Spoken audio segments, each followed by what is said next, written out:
បាទបងប្អូនអរគ្នាបាទសួស្តីពីហាងទូខ្ញុំទំនើបបាទបងប្អូននេះវីដេអូលទ្ធផលបាទអាប់ក្រេតឡើងមកទឹកទៀតបាទឡើងសេរីរដ្ឋាភិបាលដែរបាទសាច់ប្រើទូនេះសាច់ប្រើទូនេះ12ឆ្នាំប្រើប្រហែលជាទុកចោល1ឆ្នាំ2ឆ្នាំសរុបអស់15ឆ្នាំមកបាទបងប្អូនហើយក៏បងប្អូនឃើញវីដេអូខ្ញុំមុនហើយបាទវីដេអូព័ត៌មានដើមគ្រាខ្ញុំមុនណាបងប្អូនណាកុំច្រឡំទូផ្សេងតែឥឡូវសង្ខេបតិចទៀតទេមកវិញទៀតទៅ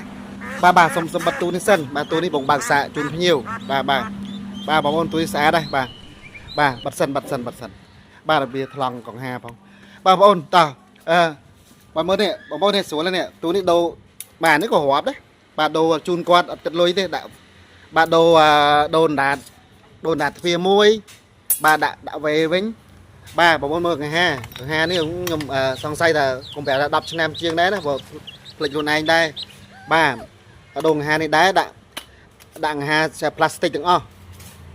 បាទនេះបិទកប៉ុកមកអំពូលដូរអាប់ក្រេតដូរដាក់រេសង់វិញលែងប្រើអំពូលហើយ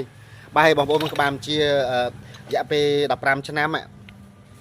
បាទនៅដែរទេក្បាលជាទៅជាខូចប្រព័ន្ធកម្ដៅវិញប្រព័ន្ធសំណើអត់ខូចទៀត15ឆ្នាំបងប្អូនណា15ឆ្នាំខ្ញុំស្គាល់ក្បាលជាពួកក្បាលជាខ្លួនឯងបាទអញ្ចឹងសំណើមដូរជូនគាត់ដែរបងប្អូនសំណើមរៀងដុំនេះខូចអានេះចំហាយទឹកស្ទើរពេកខ្ញុំខំដោះសេរីជូតកបោនស្លឹកកបោននេះឲ្យអស់ហើយតែនៅតែរៀងខ្សោយ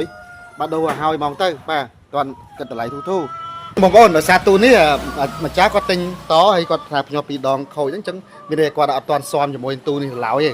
ហើយមួយទៀតខ្ញុំបានអាប់ក្រេតខ្ញុំបានហៅកែព្រោះទូនេះមានខុសទេបាទសំខាន់ខ្ញុំអាប់ក្រេតទេបាទអញ្ចឹងខ្ញុំសុំថតវីដេអូនេះលាយឡំជាមួយបច្ចេកទេសខ្លះសម្រាប់បងម្ចាស់ទូថ្មីម្ចាស់ថ្មីបងម្ចាស់ថ្មីណាបាទអញ្ចឹងបងទូនេះខ្ញុំកែដូចខ្ញុំរៀបរាប់អាខូចនឹងហើយអញ្ចឹងខ្ញុំនិយាយពីបច្ចេកទេសប្រើប្រាស់សិតតែរឿងថ្មីមិនអញ្ចឹងទេបាទអញ្ចឹងខ្ញុំនិយាយបច្ចេកទេសប្រើប្រាស់អ្វីដែលខ្ញុំបានកែថ្មីបាទអញ្ចឹងបងអញ្ចឹងទូបងសំខាន់បំផុតគឺទូបងយកទៅភ្ញាប់ពងមាន់ដាក់ពងបន្តខ្ញុំសេរីកម្ដៅរួចអស់ហើយបាទនឹងទី1ណាបងណាបាទហើយក្បាលជានេះគឺក្បាលជាបាទដូចបងធ្លាប់ប្រើមុនហើយបាទជាបងមិនសេរីទេអញ្ចឹងបងមើលនេះកម្ដៅយក37.6សម្រាប់ទូបងណាសំណាម65បាទខ្ញុំគូសគាត់តិចទេក៏ដើម្បីជាប់វីដេអូដូចការបញ្យល់ឲ្យបងយល់ទេអញ្ចឹងបងណាបាទហើយជួលលើគឺជាកម្ដៅមិននេះ37.6កម្ដៅជាក់ស្ដែង72សំណាមជាក់ស្ដែងបាទសំណាមលើតិចទៅសារតំបើកទូសើមបាទពេលដាក់ទឹកដំបងអញ្ចឹងឯងបាទអញ្ចឹងបងមានធ្វើអីទេណាជាមួយក្បាលជាគឺអូខេបាទហើយបានថ្លឹងរួចរាល់អស់ហើយខ្ញុំអត់ថតរឿងថ្លឹងអីទៀតទេបាទទូតែមុនធ្វើទៅបីក្បាលជាថ្មីក៏ត្រូវ